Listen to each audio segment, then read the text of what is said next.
What is up, you guys? Welcome back to another episode of The Whole Journey. Today is Monday, and this is Monday Motivation, and it is going to be a great week. What do we think of this new angle?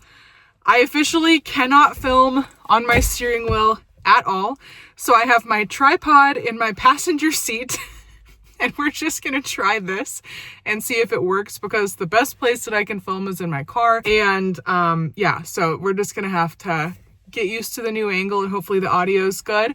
But this week I am going to talk about how plateaus and water weight and all of that kind of stuff made me realize that what I actually needed to work on was my self-confidence, and how that has impacted the way that I view myself and the way that I view others, and how I am having faith that is going to impact my weight loss journey as I continue. So let's get right into it.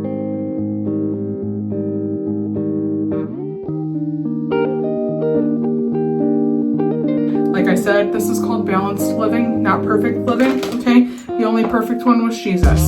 So if you watched last week's Monday Motivation, which was really just a mini sermon on security in yourself and how insecurity is used by the enemy to get you to get off track, you know that I gained 1.5 pounds of water weight last week.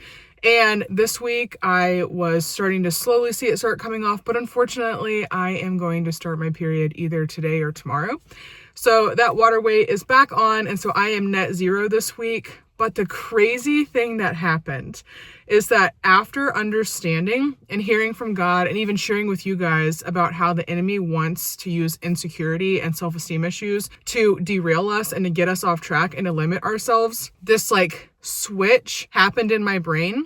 And I thought, what is the harm of me working on believing that I am beautifully and wonderfully made and, dare I say, fairly attractive? And I was like, what is the harm in me doing that? Because let's be honest, if you're a guy, this impacts you as well. But as a woman, I know that my body is going to carry my children. And if I lose all the weight that I want and more and end up looking like this after I have 2 or 3 kids, I need to have been kind to this body now so that I can be kind to this body again later. So I got a bit of a perspective shift on why I was working out and what I was doing. It's not just for the aesthetics, and it's darn sure not so that I can decide I want to love myself 30 pounds from now. It is understanding that I am doing my best to be healthy, that I am making healthy changes, that I am giving myself longevity and life and endurance and cardiovascular health and all of these amazing things without negating the fact that I currently can believe that I am beautiful and worthy of love and affection and attention and all of these things. And that's okay. This is going to be a hot take. I am not for the body positivity movement in the sense of glorifying obesity. I think that it is dangerous because of the cardiovascular effects that come with morbid obesity and bad eating habits and things like that. But I also had PCOS. So I understand that losing weight is really, really difficult and isn't something that we can just say oh, this person should just go lose weight. Sometimes it requires medical intervention and sometimes it requires help. But I do not think that loving your body by feeding it things that will kill it is actually loving your body. So in this phase of me growing and learning more about God and learning to treat myself with kindness, I am learning that I can love my body by thinking and speaking kindly of it and about it now, while also working on doing what is in my body's best interest in the long run. And I can love myself through the entire process. And if you are struggling with that because you're like, oh my gosh, I still weigh 350 pounds. Your body has gotten you through every single worst day of your life thus far. Every time that you've lost a family member, every breakup, every time that you've lost a job, every day that your mental health was spiraling, every day that, the worst thing that you could have possibly imagined happened, every single day that you have gone through that you thought you would not survive, your body did. So we have to give our physical bodies some credit because they are, number one, way more resilient than we give them credit for a lot of the times. And I feel like if you have mental health / insecurity / self-esteem issues, your body can take a lot of verbal beating because you don't see yourself well. I'm going to speak for myself. My body has taken verbal beatings ever since I was like 3 years old. I literally have hated the way that I looked to an extent since I was 3 years old because I've never been small. I've always had broad shoulders and bigger wrists, bigger feet. I've been 5'8", 5'9" since I was in like 7th or 8th grade, you guys. The boys that I had crushes on were all shorter than me until my junior year of high school, and that's okay. But like, body awareness is something that I have lived with my entire life, and I will be darned if I take this crap into my 29th year and all the way through my 30s through the rest of my life.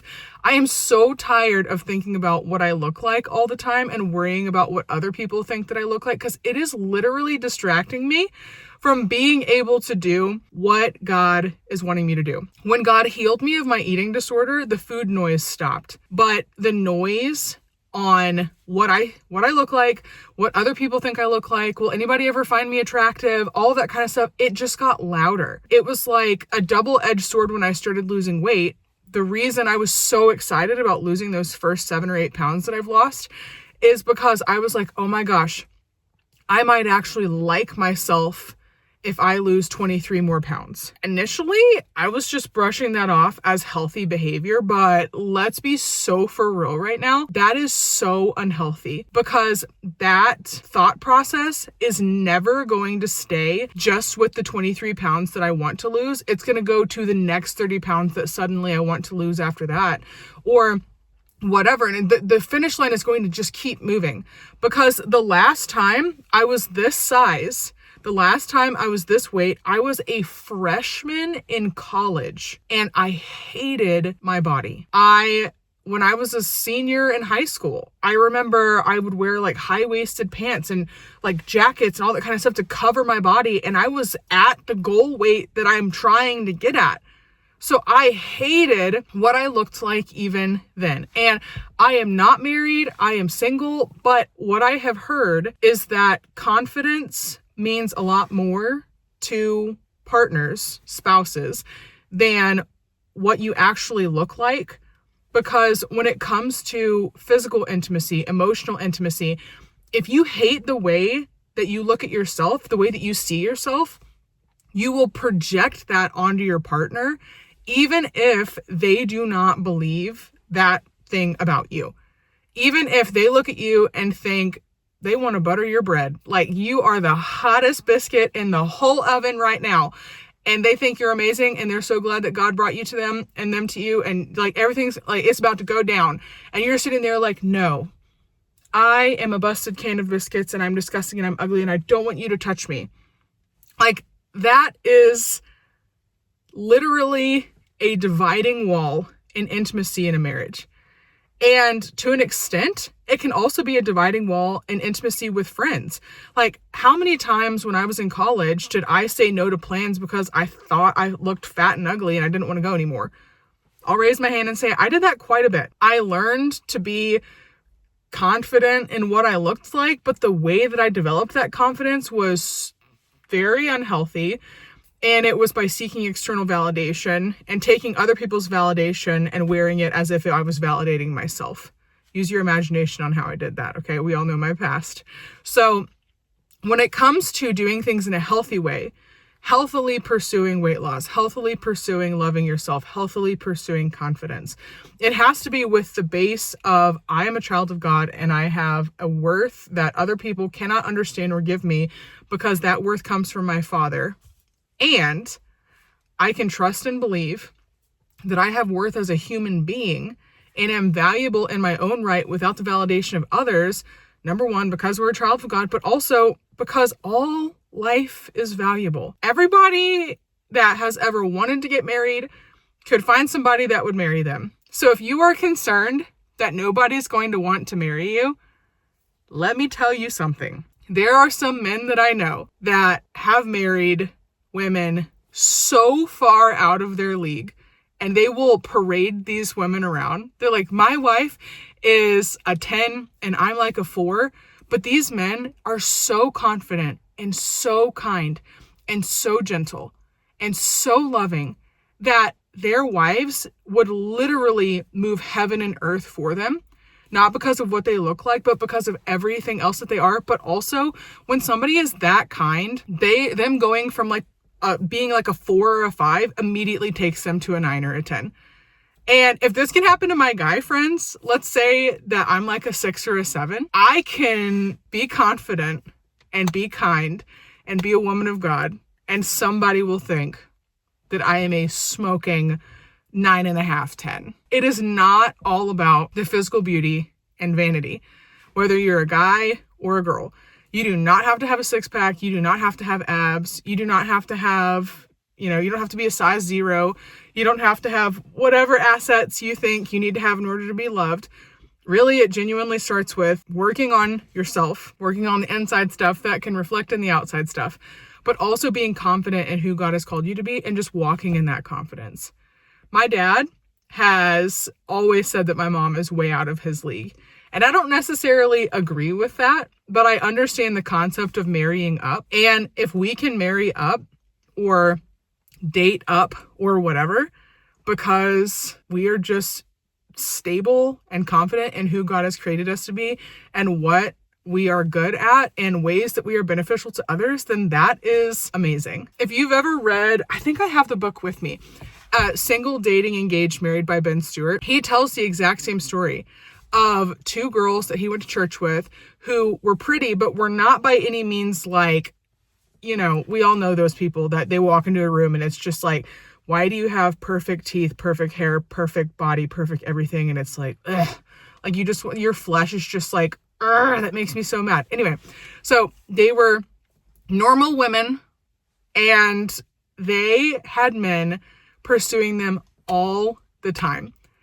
And he was like, they were the kindest, most generous women with their time, with their effort. They would sit and they would listen to you, like genuinely listen to you in a conversation, and were so invested in their friends and were genuinely just the most amazing friends you could ever find, that men were just like falling all over them because they were like, whoa, I don't know what you are, but you are, I think I'm in love with you. It's basically how the story went. And I think that was such a powerful reminder for me that even if I'm not conventionally what other people find attractive, that what God can make me into, being a Proverbs 31 woman, being a Ruth, being a Esther, like I can be seen as valuable by the people who will and need to see value in me. And that is okay. So all of that little sermon to say, at some point this week, despite starting to get a little puffy with my period coming up, I started looking at myself in the mirror and being like, dang girl, you're kind of cute. And I was like, oh, like kind of hyping myself up, like, oh, who is that in the mirror? And not in like an arrogant or confident way, in the way that's like unhealthy, like nobody will ever be good enough for me, but in like it's okay to hype yourself up. Like, I think that confidence oozing out of you is also going to help other people be more confident. Because if somebody else has the same body type as me, even with me being on a weight loss journey, if they look at me being confident, they can feel more confident, because I do that with other people that I follow on Instagram. There's a woman that I follow. I don't even remember her handle. She looks exactly like me. She's had 2 kids and she's on a weight loss journey and she's just trying to get stronger and be fit. But when I see her and I see what her body can do, like the amount of weight that she can lift and how far she can run and how she is a great mother and cooks and cleans and, goes on trips and, is all of these things for her kids, and her husband just loves her. I look at her and I'm like, you're hot. I want to be like you. Like, I want to be so like you that I can just walk into a room being a size large, extra large, and people can just be like, okay, girl, and not be like, oh, look, a size large, extra large who thinks she's hot, but just be like, that girl carries herself well, and she oozes Jesus, and she oozes love for others, and she's kind, and she's gentle, and she carries herself well, and she treats other people the way that they want to be treated. and she's confident in what God has called her to do, if that can be what I want, like what I can do, then that's absolutely going to be what I want to do.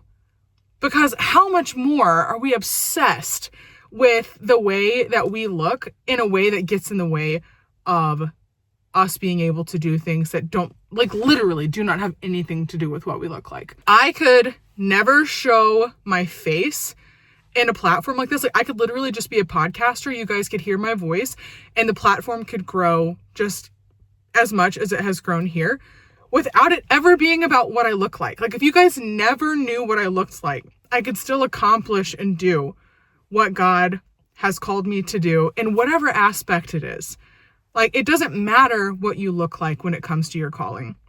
It matters how you treat yourself, how much you love God, how willing and obedient you are, and how you treat others. So anyway, I think that we should all decide to be our own biggest fan from now on out. From here on out, today we should decide that we are going to be our own biggest fan. We know that God is our first biggest fan. So maybe we should be our number 2 fan. We should be our own number 2 fan, right? God thinks about us all the time. And it is glowing, positive, amazing reviews of us. God always sees us in the absolute best light. He always wants the best for us. Even when things are really hard and I'm grouchy and I'm screaming and I'm crying and I'm talking about the same thing that I've been talking about for literally a month now, God's like listening and still hearing me out as if it's the first time that I've been talking about it. And if we can do that for ourselves and be like, dang girl, those sweatpants look really good on you. Dang girl, that messy bun, she's cute. But also use that energy to take better care of ourselves. I think that that's another really beneficial thing in my health journey, is that I feel like the more confident I am in myself, the more I'm willing to do and push with my body. Like, the more I'm willing to do with my body, the more I'm willing to push myself, the more I'm willing to be kind to myself in the process of wanting to do more and wanting to be more. And that is also okay. So that was a ramble, but guys, we need to be confident.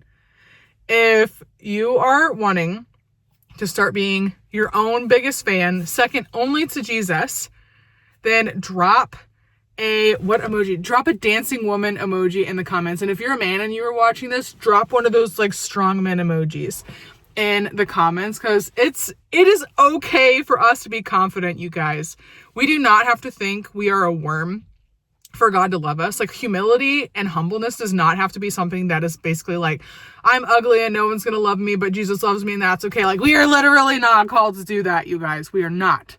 So we're gonna move forward into this week, working on our health, working on our eating, working on our mental health, doing whatever God's calling us to do. And we're gonna move forward with the belief, even if it takes a while for us to catch on, that we are smoking hot. We deserve to be treated well. We deserve to be loved and treated with respect, and that God thinks we are the next best thing since sliced bread. And maybe one day I'll come up with a better little saying, but I love bread. I love sourdough. I eat sourdough every morning for breakfast. So if I can be the next thing since hot, fresh, buttered, sliced sourdough, then that's a pretty high bar. So I'm going to go to a coffee shop and I'm going to edit this, and I hope you guys have a great week. I will see you Friday. Let's see what I get all riled up about this week and do a little sermon on Friday. But yeah, I will see you guys on the next episode of The Whole Journey.